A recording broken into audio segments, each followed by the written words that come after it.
A Portrait of the Artist as a Young Man, by James Joyce. Chapter 4. Sunday was dedicated to the mystery of the Holy Trinity, Monday to the Holy Ghost, Tuesday to the guardian angels, Wednesday to Saint Joseph, Thursday to the most blessed sacrament of the altar, Friday to the suffering Jesus, Saturday to the Blessed Virgin Mary. Every morning he hallowed himself anew in the presence of some holy image or mystery. His day began with an heroic offering of its every moment of thought or action for the intentions of the sovereign pontiff, and with an early mass.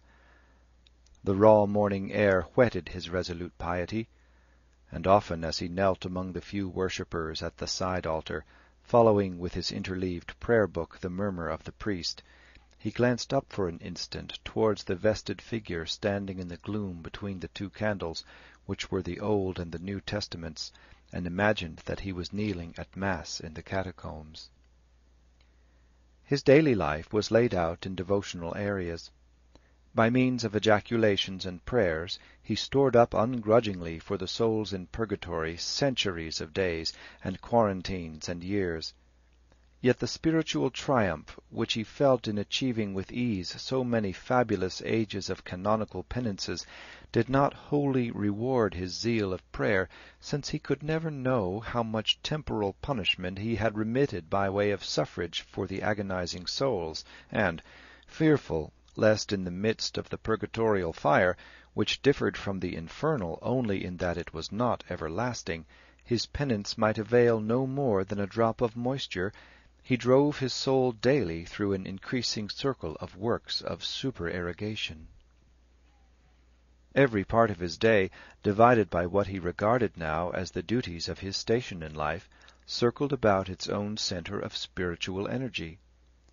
His life seemed to have drawn near to eternity. Every thought, word, and deed, every instance of consciousness could be made to revibrate radiantly in heaven. And at times his sense of such immediate repercussion was so lively that he seemed to feel his soul in devotion pressing like fingers the keyboard of a great cash register, and to see the amount of his purchase start forth immediately in heaven, not as a number, but as a frail column of incense, or as a slender flower. The rosaries, too, which he said constantly, for he carried his beads loose in his trousers pockets that he might tell them as he walked the streets, transformed themselves into coronals of flowers of such vague, unearthly texture that they seemed to him as hueless and odorless as they were nameless. He offered up each of his 3 daily chaplets that his soul might grow strong in each of the 3 theological virtues, in faith in the Father who had created him, in hope in the Son who had redeemed him, and in love of the Holy Ghost who had sanctified him, and this thrice triple prayer he offered to the 3 persons through Mary, in the name of her joyful and sorrowful and glorious mysteries. On each of the 7 days of the week he further prayed that one of the 7 gifts of the Holy Ghost might descend upon his soul and drive out of it day by day the 7 deadly sins which had defiled it in the past, and he prayed for each gift on its appointed day, confident that it would descend upon him, though it seemed strange to him at times that wisdom and understanding and knowledge were so distinct in their nature that each should be prayed for apart from the others.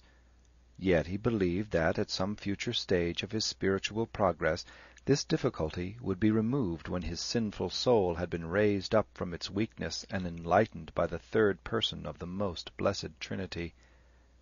He believed this all the more, and with trepidation, because of the divine gloom and silence wherein dwelt the unseen Paraclete, whose symbols were a dove and a mighty wind, to sin against whom was a sin beyond forgiveness, the eternal, mysterious, secret being to whom, as God, the priests offered up Mass once a year, robed in the scarlet of the tongues of fire.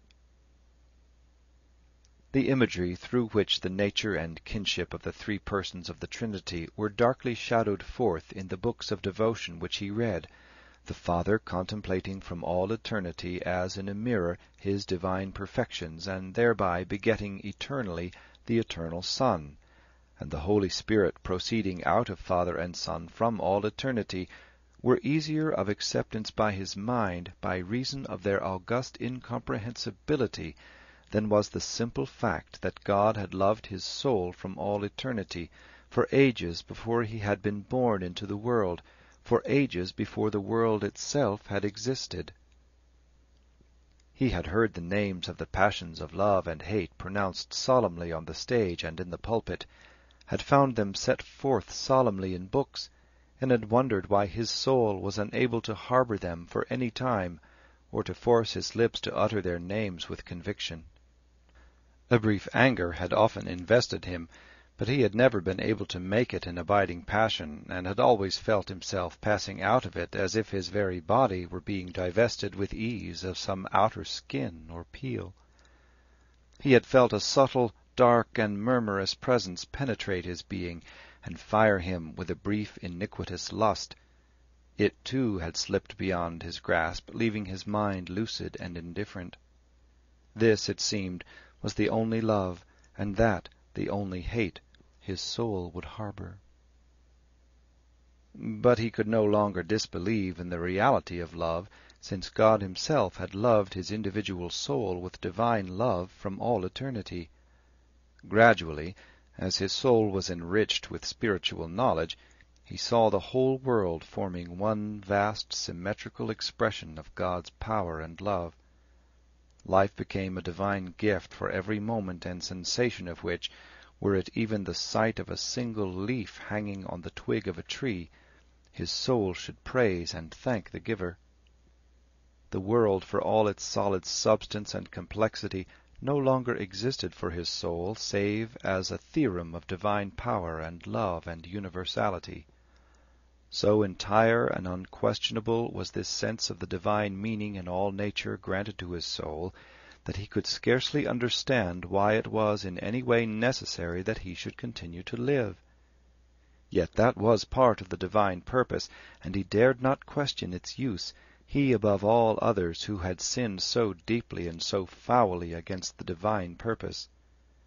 Meek and abased by this consciousness of the one eternal, omnipresent, perfect reality, his soul took up again her burden of pieties, masses and prayers and sacraments and mortifications, and only then, for the first time since he had brooded on the great mystery of love, did he feel within him a warm movement, like that of some newly born life or virtue of the soul itself. The attitude of rapture in sacred art, the raised and parted hands, the parted lips and eyes as of one about to swoon, became for him an image of the soul in prayer, humiliated and faint before her Creator.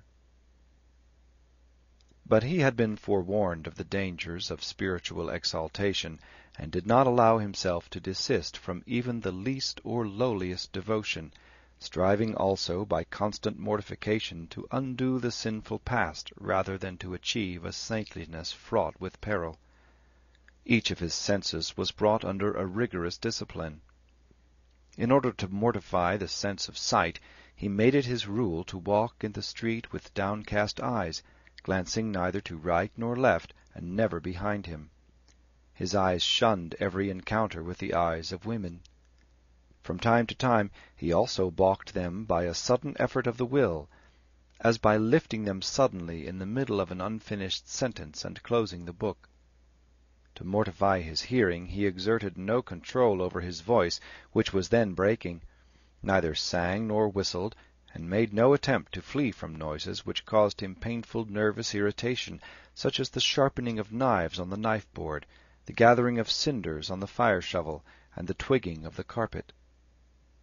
To mortify his smell was more difficult, as he found in himself no instinctive repugnance to bad odors, whether they were the odors of the outdoor world, such as those of dung and tar, or the odors of his own person, among which he had made many curious comparisons and experiments. He found in the end that the only odor against which his sense of smell revolted was a certain stale fishy stink, like that of long-standing urine, and whenever it was possible he subjected himself to this unpleasant odor.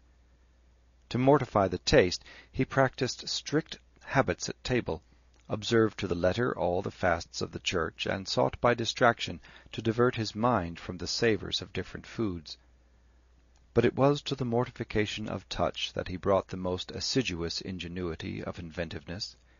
He never consciously changed his position in bed, sat in the most uncomfortable positions, suffered patiently every itch and pain, kept away from the fire, remained on his knees all through the Mass except at the Gospels, left parts of his neck and face undried so that air might sting them, and, whenever he was not saying his beads, carried his arms stiffly at his sides like a runner, and never in his pockets or clasped behind him. He had no temptations to sin mortally. It surprised him, however, to find that at the end of his course of intricate piety and self-restraint he was so easily at the mercy of childish and unworthy imperfections. His prayers and fasts availed him little for the suppression of anger at hearing his mother sneeze or at being disturbed in his devotions. It needed an immense effort of his will to master the impulse which urged him to give outlet to such irritation. Images of the outbursts of trivial anger which he had often noted among his masters, their twitching mouths, close-shut lips, and flushed cheeks, recurred to his memory, discouraging him, for all his practice of humility, by the comparison. To merge his life in the common tide of other lives was harder for him than any fasting or prayer, and it was his constant failure to do this to his own satisfaction which caused in his soul at last a sensation of spiritual dryness, together with a growth of doubts and scruples. His soul traversed a period of desolation in which the sacraments themselves seemed to have turned into dried-up sources. His confession became a channel for the escape of scrupulous and unrepented imperfections. His actual reception of the Eucharist did not bring him the same dissolving moments of virginal self-surrender as did those spiritual communions made by him sometimes at the close of some visit to the Blessed Sacrament.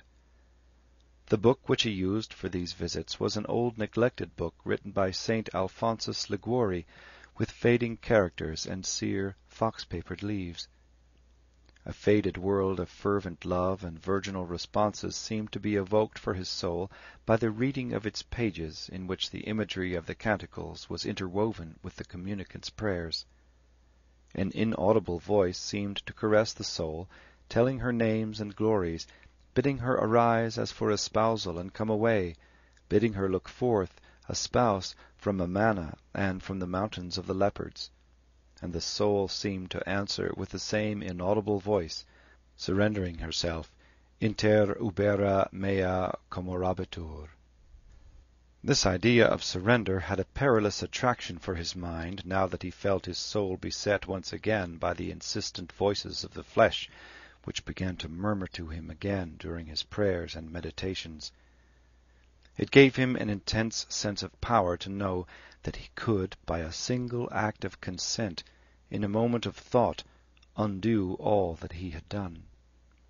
He seemed to feel a flood slowly advancing towards his naked feet, and to be waiting for the first faint, timid, noiseless wavelet to touch his fevered skin.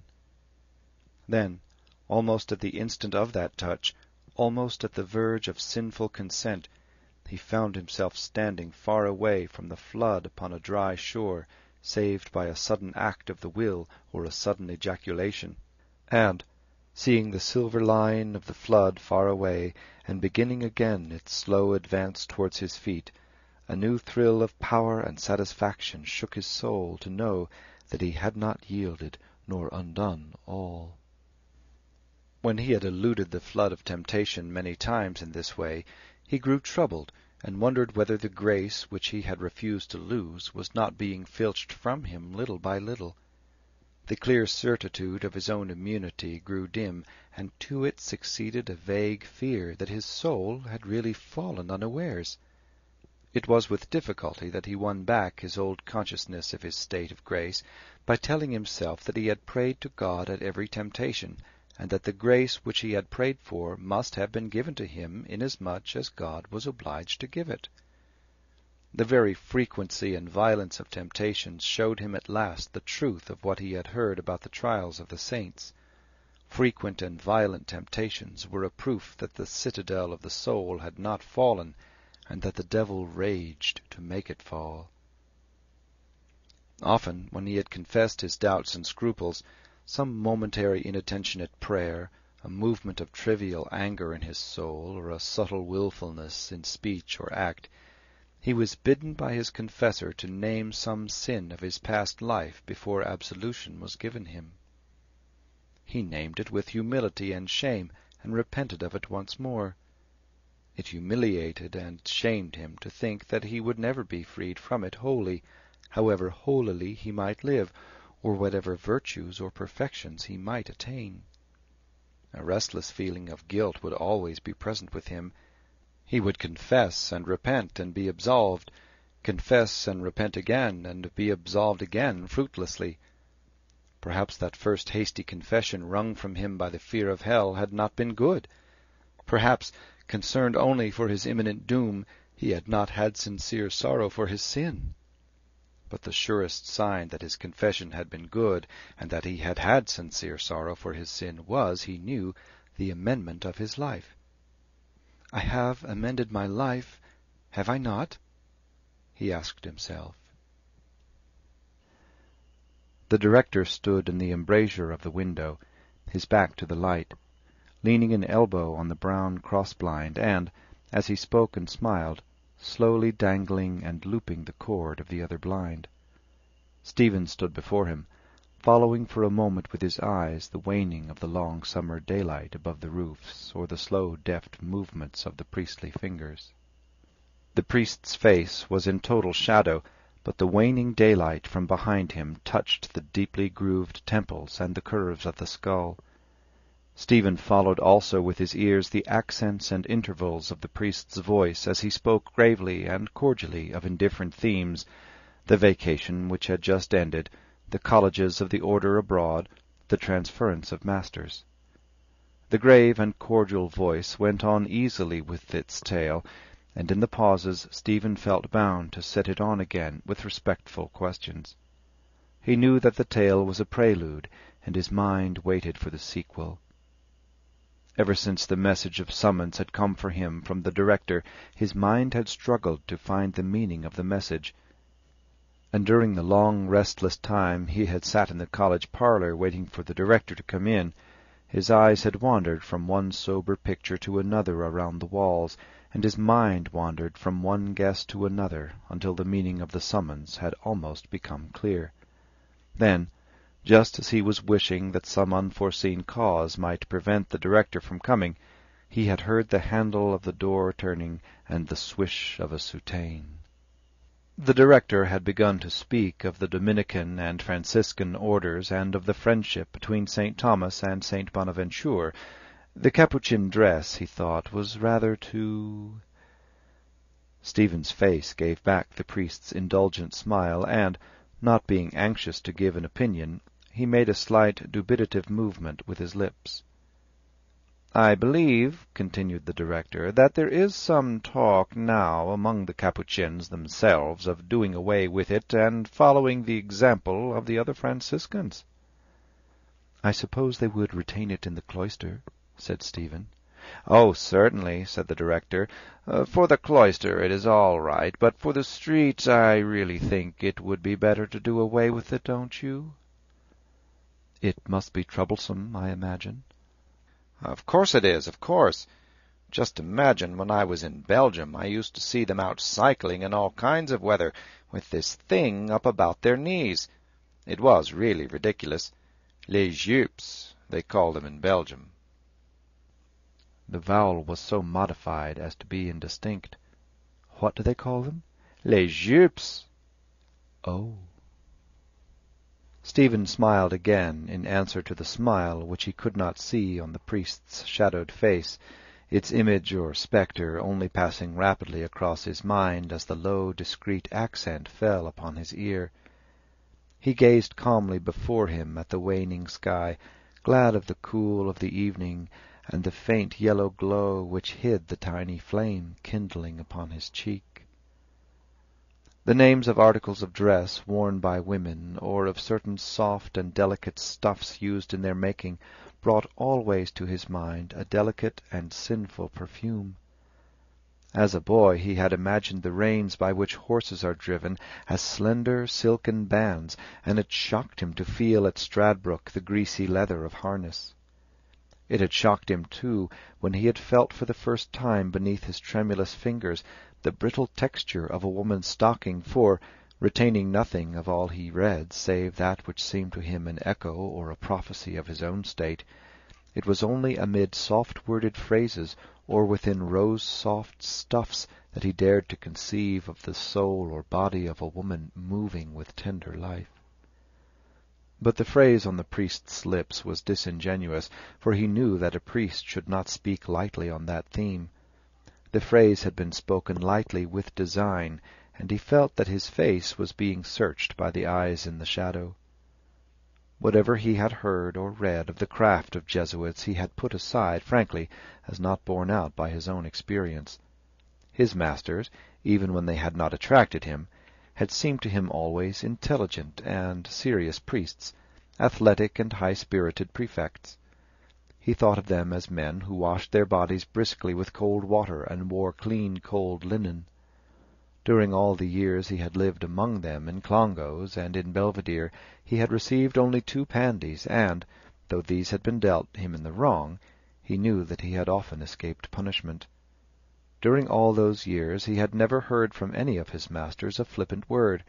It was they who had taught him Christian doctrine and urged him to live a good life, and, when he had fallen into grievous sin, it was they who had led him back to grace. Their presence had made him diffident of himself when he was a muff in Clongowes, and it had made him diffident of himself also while he had held his equivocal position in Belvedere. A constant sense of this had remained with him up to the last year of his school life. He had never once disobeyed or allowed turbulent companions to seduce him from his habit of quiet obedience. And even when he doubted some statement of a master, he had never presumed to doubt openly. Lately some of their judgments had sounded a little childish in his ears, and had made him feel a regret and pity as though he were slowly passing out of an accustomed world, and were hearing its language for the last time. One day, when some boys had gathered round a priest under the shed near the chapel, he had heard the priest say, "I believe that Lord Macaulay was a man who probably never committed a mortal sin in his life, that is to say, a deliberate mortal sin." Some of the boys had then asked the priest if Victor Hugo were not the greatest French writer. The priest had answered that Victor Hugo had never written half so well when he had turned against the Church as he had written when he was a Catholic. "But there are so many eminent French critics," said the priest, "who consider that even Victor Hugo, great as he certainly was, had not so pure a French style as Louis Veuillot."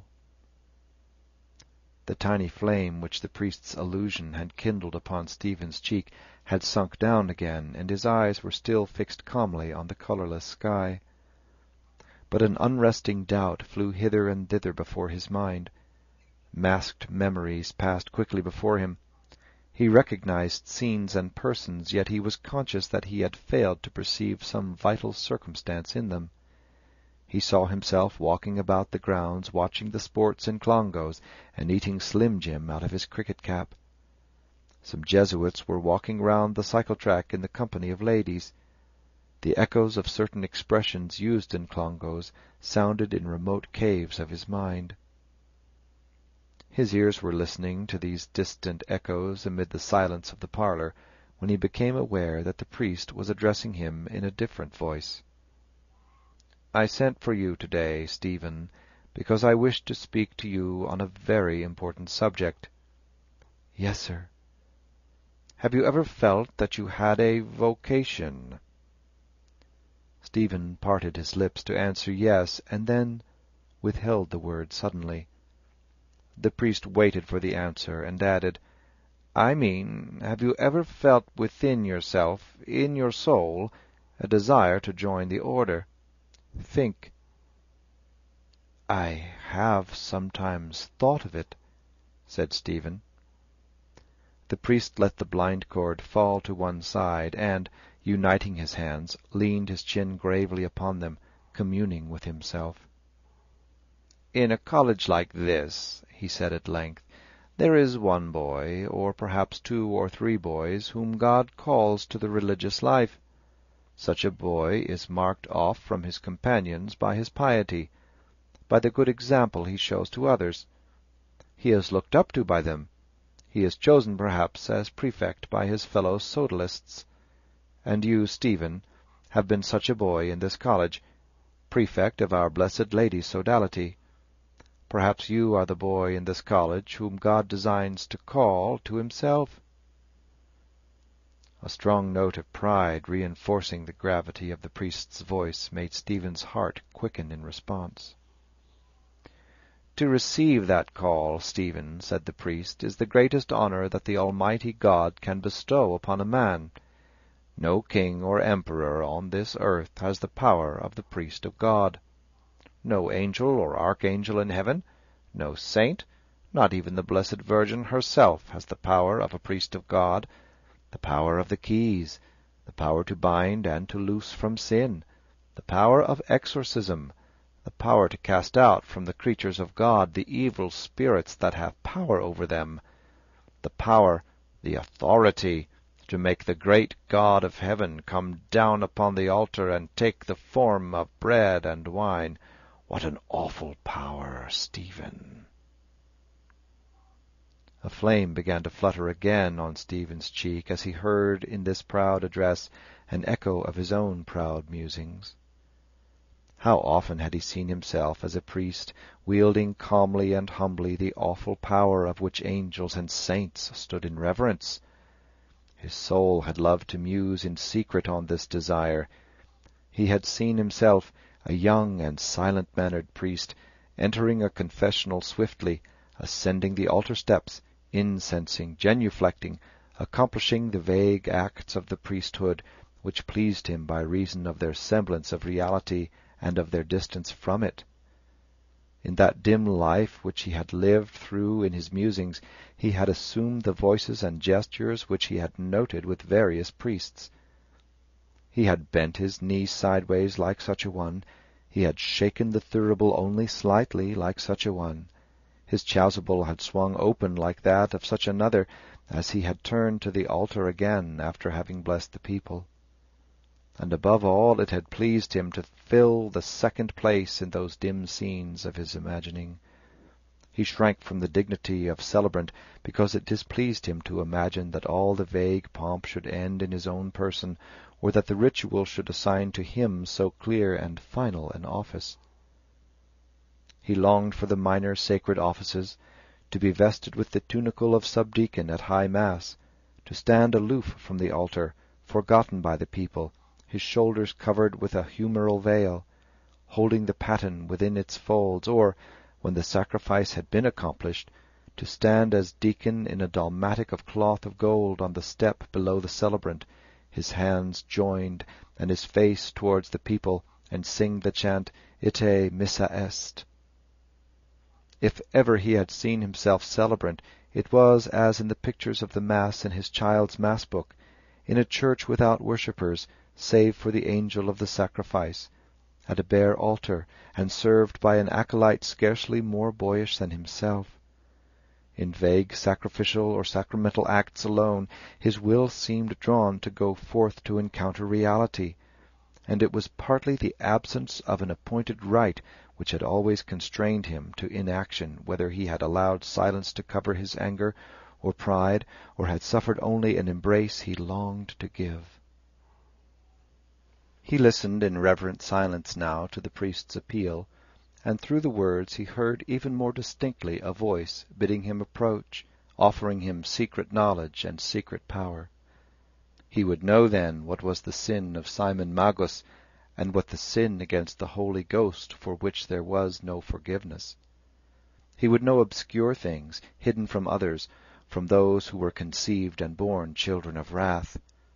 He would know the sins, the sinful longings and sinful thoughts and sinful acts of others, hearing them murmured into his ears in the confessional under the shame of a darkened chapel by the lips of women and of girls.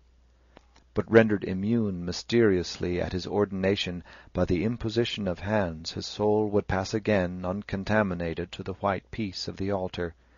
No touch of sin would linger upon the hands with which he would elevate and break the host. No touch of sin would linger on his lips in prayer to make him eat and drink damnation to himself, not discerning the body of the Lord. He would hold his secret knowledge and secret power, being as sinless as the innocent, and he would be a priest forever, according to the order of Melchizedek. "I will offer up my Mass tomorrow morning," said the director, "that Almighty God may reveal to you his holy will. And let you, Stephen, make a novena to your holy patron saint, the first martyr, who is very powerful with God, that God may enlighten your mind. But you must be quite sure, Stephen, that you have a vocation, because it would be terrible if you found afterwards that you had none. Once a priest, always a priest, remember. Your catechism tells you that the sacrament of holy orders is one of those which can be received only once, because it imprints on the soul an indelible spiritual mark which can never be effaced. It is before you must weigh well, not after.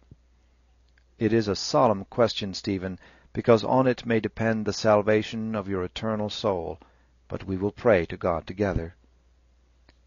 He held open the heavy hall door and gave his hand, as if already to a companion in the spiritual life. Stephen passed out on to the wide platform above the steps, and was conscious of the caress of mild evening air. Towards Findlater's church a quartet of young men were striding along with linked arms, swaying their heads and stepping to the agile melody of their leader's concertina. The music passed in an instant, as the first bars of sudden music always did, over the fantastic fabrics of his mind, dissolving them painlessly and noiselessly as a sudden wave dissolves the sand-built turrets of children.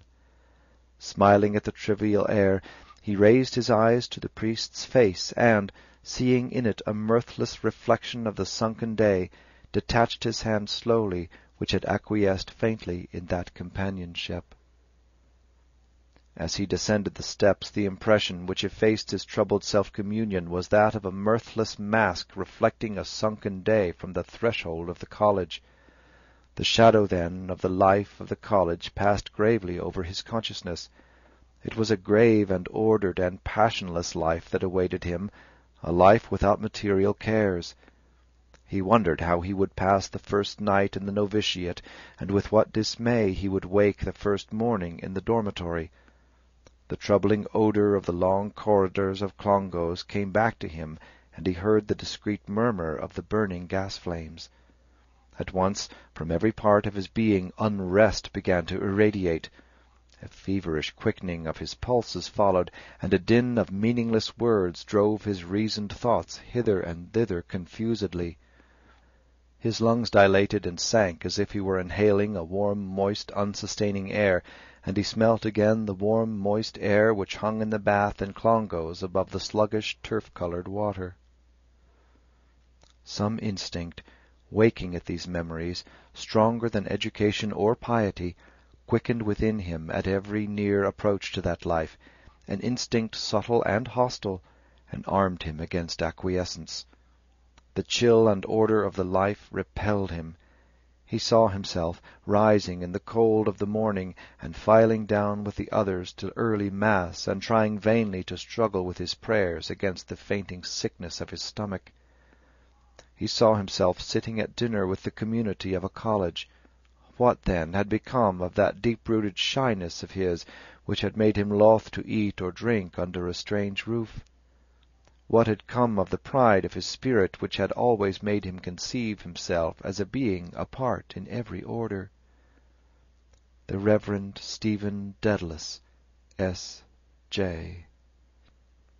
His name in that new life leaped into characters before his eyes, and to it there followed a mental sensation of an undefined face or colour of a face.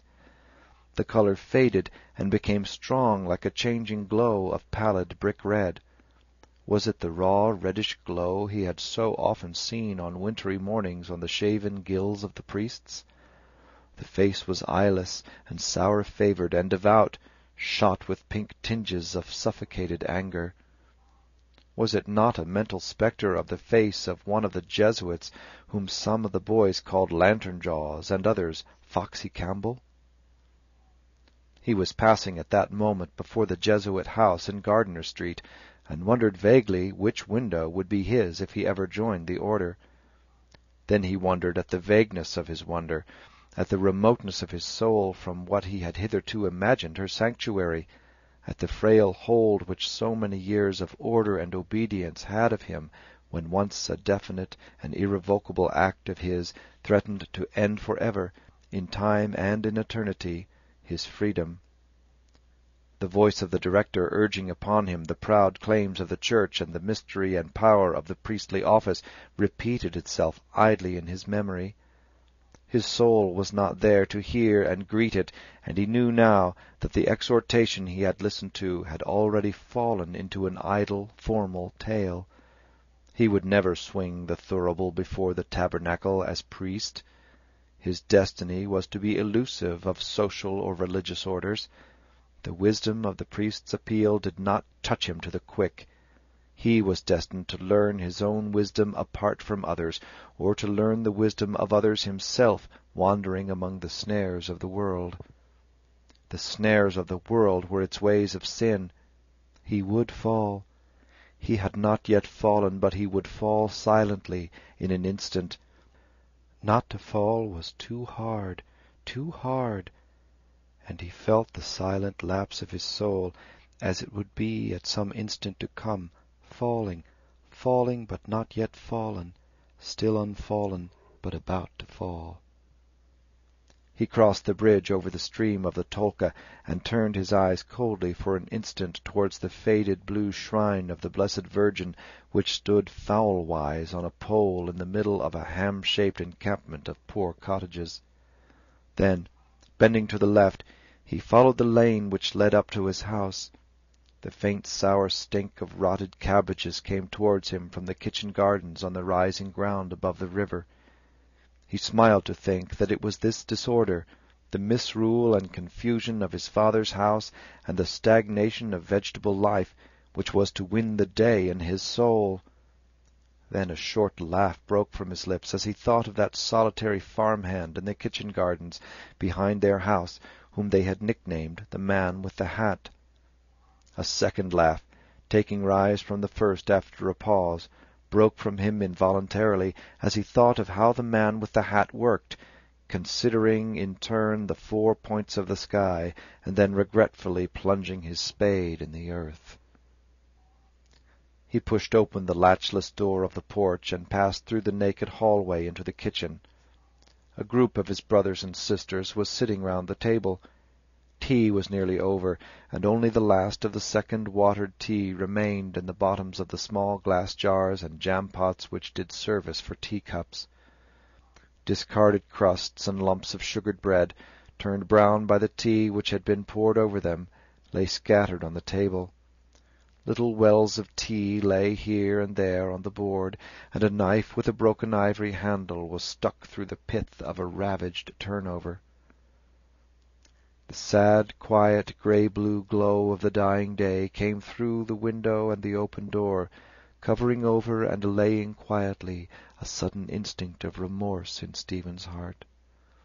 All that had been denied them had been freely given to him, the eldest, but the quiet glow of evening showed him in their faces no sign of rancour. He sat near them at the table and asked where his father and mother were. One answered, "Gone bro, to bro, look bro, at bro, a bro, house bro." Still another removal.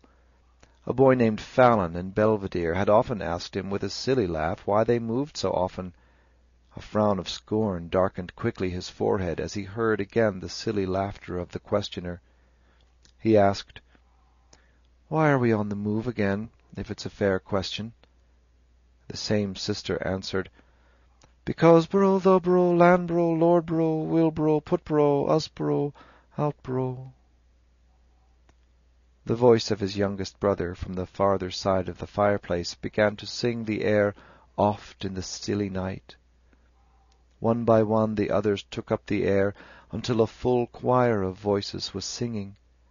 They would sing so for hours, melody after melody, glee after glee, till the last pale light died down on the horizon, till the first dark night clouds came forth and night fell.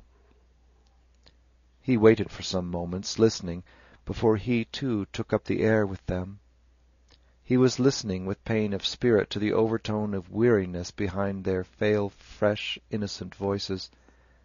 Even before they set out on life's journey, they seemed weary already of the way.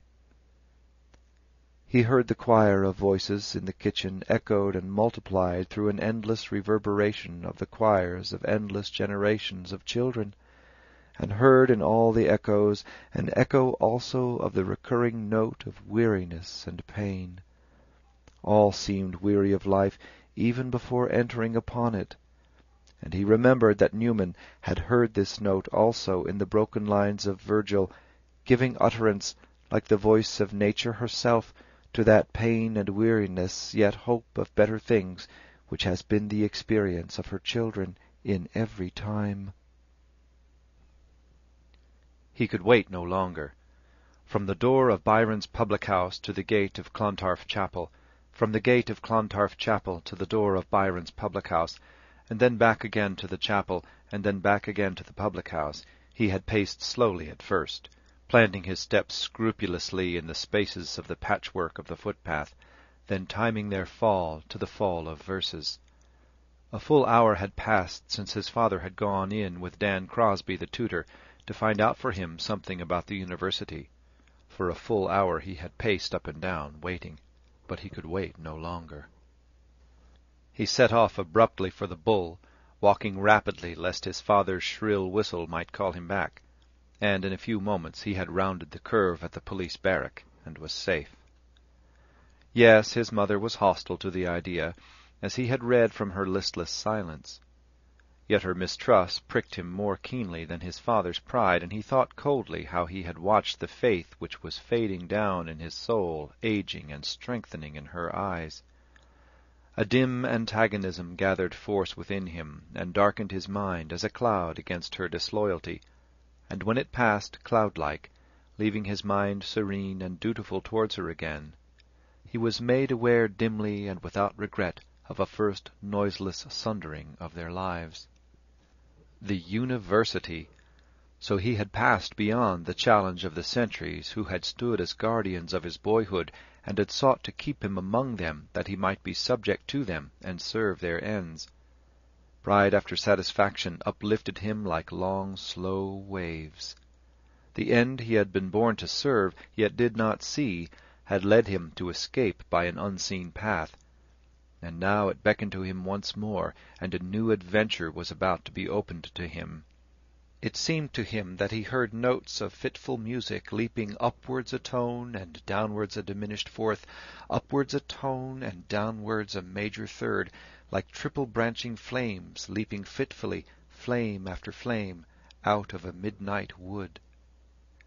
It was an elfin prelude, endless and formless, and as it grew wilder and faster, the flames leaping out of time, he seemed to hear from under the boughs and grasses wild creatures racing, their feet pattering like rain upon the leaves.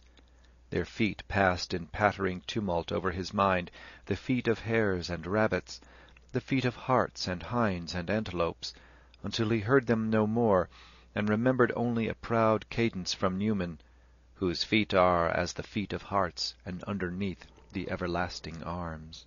The pride of that dim image brought back to his mind the dignity of the office he had refused. All through his boyhood he had mused upon that which he had so often thought to be his destiny, and when the moment had come for him to obey the call, he had turned aside, obeying a wayward instinct. Now time lay between. The oils of ordination would never anoint his body. He had refused. Why? He turned seaward from the road at Dollymount, and as he passed on to the thin wooden bridge, he felt the planks shaking with the tramp of heavily shod feet. A squad of Christian brothers was on its way back from the Bull, and had begun to pass 2 by 2, across the bridge. Soon the whole bridge was trembling and resounding. The uncouth faces passed him 2 by 2, stained yellow or red or livid by the sea, and as he strove to look at them with ease and indifference, a faint stain of personal shame and commiseration rose to his own face. Angry with himself, he tried to hide his face from their eyes by gazing down sideways into the shallow, swirling water under the bridge, but he still saw a reflection therein of their top-heavy silk hats, and humble tape-like collars, and loosely hanging clerical clothes. Brother Hickey, Brother Cade, Brother McArdle, Brother Keough. Their piety would be like their names, like their faces, like their clothes, and it was idle for him to tell himself that their humble and contrite hearts, it might be, paid a far richer tribute of devotion than his had ever been, a gift tenfold more acceptable than his elaborate adoration. It was idle for him to move himself to be generous towards them, to tell himself that if he ever came to their gates, stripped of his pride, beaten and in beggars' weeds, that they would be generous towards him, loving him as themselves. Idle and embittering finally to argue against his own dispassionate certitude that the commandment of love bade us not to love our neighbour as ourselves with the same amount and intensity of love, but to love him as ourselves with the same kind of love. He drew forth a phrase from his treasure and spoke it softly to himself. A day of dappled sea-born clouds. The phrase and the day and the scene harmonized in accord. Words. Was it their colors? He allowed them to glow and fade, hue after hue, sunrise gold, the russet and green of apple orchards, azure of waves, the grey-fringed fleece of clouds. No, it was not their colors. It was the poise and balance of the period itself. Did he then love the rhythmic rise and fall of words better than their associations of legend and color? Or was it that, being as weak of sight as he was shy of mind, he drew less pleasure from the reflection of the glowing sensible world through the prism of a language many-colored and richly storied, than from the contemplation of an inner world of individual emotions mirrored perfectly in a lucid, supple, periodic prose? He passed from the trembling bridge on to firm land again. At that instant, as it seemed to him, the air was chilled, and looking askance towards the water, he saw a flying squall darkening and crisping suddenly the tide. A faint click at his heart, a faint throb in his throat, told him once more of how his flesh dreaded the cold infrahuman odour of the sea. Yet he did not strike across the downs on his left, but held straight on along the spine of rocks that pointed against the river's mouth. A veiled sunlight lit up faintly the grey sheet of water where the river was embayed. In the distance along the course of the slow-flowing Liffey, slender masts flecked the sky, and, more distant still, the dim fabric of the city lay prone in haze. Like a scene on some vague arras, old as man's weariness, the image of the seventh city of Christendom was visible to him across the timeless air, no older, nor more weary, nor less patient of subjection than in the days of the Thingmote. Disheartened, he raised his eyes towards the slow-drifting clouds, dappled and sea-born. They were voyaging across the deserts of the sky, a host of nomads on the march, voyaging high over Ireland, westward bound. The Europe they had come from lay out there beyond the Irish Sea, Europe of strange tongues and valleyed and wood-begirt and citadelled and of entrenched and marshalled races. He heard a confused music within him as of memories and names which he was almost conscious of, but could not capture even for an instant. Then the music seemed to recede, to recede, to recede, and from each receding trail of nebulous music there fell always one long-drawn calling note, piercing like a star the dusk of silence. Again, again, again. A voice from beyond the world was calling, "Hello, Stephanos! Here comes the Daedalus! Oh, give it over, Dwyer, I'm telling you, or I'll give you a stuff and the kisser for yourself. Oh! Good man, Towser, duck him. Come along, Daedalus. Bos Stephanomenos, Bos Stephanephoros. Duck him, guzzle him now, Towser. Help, help, oh! He recognized their speech collectively before he distinguished their faces. The mere sight of that medley of wet nakedness chilled him to the bone. Their bodies, corpse-white or suffused with a pallid golden light or rawly tanned by the suns, gleamed with the wet of the sea. Their diving stone, poised on its rude supports and rocking under their plunges, and the rough-hewn stones of the sloping breakwater over which they scrambled in their horseplay, gleamed with cold wet lustre. The towels with which they smacked their bodies were heavy with cold sea-water, and drenched with cold brine was their matted hair. He stood still in deference to their calls, and parried their banter with easy words. How characterless they looked! Shuley without his deep unbuttoned collar, Ennis without his scarlet belt with the snaky clasp, and Connolly without his Norfolk coat with the flapless side-pockets. It was a pain to see them, and a sword-like pain to see the signs of adolescence that made repellent their pitiable nakedness. Perhaps they had taken refuge in number and noise from the secret dread in their souls. But he, apart from them and in silence, remembered in what dread he stood of the mystery of his own body. "Stephanos Daedalus, Bos Stephanomenos, Bos Stephanephoros." Their banter was not new to him, and now it flattered his mild, proud sovereignty. Now, as never before, his strange name seemed to him a prophecy. So timeless seemed the grey warm air, so fluid and impersonal his own mood, that all ages were as one to him.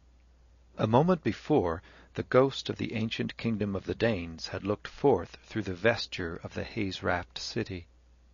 Now, at the name of the fabulous artificer, he seemed to hear the noise of dim waves, and to see a winged form flying above the waves and slowly climbing the air. What did it mean? Was it a quaint device opening a page of some medieval book of prophecies and symbols, a hawk-like man flying sunward above the sea, a prophecy of the end he had been born to serve and had been following through the mists of childhood and boyhood, a symbol of the artist forging anew in his workshop out of the sluggish matter of the earth a new, soaring, impalpable, imperishable being? His heart trembled, his breath came faster, and a wild spirit passed over his limbs as though he were soaring sunward. His heart trembled in an ecstasy of fear, and his soul was in flight. His soul was soaring in an air beyond the world, and the body he knew was purified in a breath, and delivered of incertitude, and made radiant and commingled with the element of the spirit. An ecstasy of flight made radiant his eyes, and wild his breath, and tremulous and wild and radiant his wind-swept limbs. 1, 2, look out! Oh, cripes, I'm drownded! 1, 2, 3, and away! Me next! Me next! 1, ook! Stephanephoros! His throat ached with a desire to cry aloud, the cry of a hawk or eagle on high, to cry piercingly of his deliverance to the winds. This was the call of life to his soul, not the dull, gross voice of the world of duties and despair, not the inhuman voice that had called him to the pale service of the altar. An instant of wild flight had delivered him, and the cry of triumph which his lips withheld cleft his brain. Stephanephoros! What were they now but cerements shaken from the body of death, the fear he had walked in night and day, the incertitude that had ringed him round, the shame that had abased him within and without, cerements, the linens of the grave. His soul had arisen from the grave of boyhood, spurning her grave clothes. Yes, yes, Yes, he would create proudly out of the freedom and power of his soul, as the great artificer whose name he bore, a living thing, new and soaring and beautiful, impalpable, imperishable. He started up nervously from the stone block, for he could no longer quench the flame in his blood. He felt his cheeks aflame and his throat throbbing with song. There was a lust of wandering in his feet that burned to set out for the ends of the earth. On, on, his heart seemed to cry. Evening would deepen above the sea, night fall upon the plains, dawn glimmer before the wanderer, and show him strange fields and hills and faces. Where? He looked northward towards Howth. The sea had fallen below the line of sea wrack on the shallow side of the breakwater, and already the tide was running out fast along the foreshore. Already one long oval bank of sand lay warm and dry amid the wavelets. Here and there warm isles of sand gleamed above the shallow tide, and about the isles and around the long bank and amid the shallow currents of the beach were light-clad, gay-clad figures, wading and delving.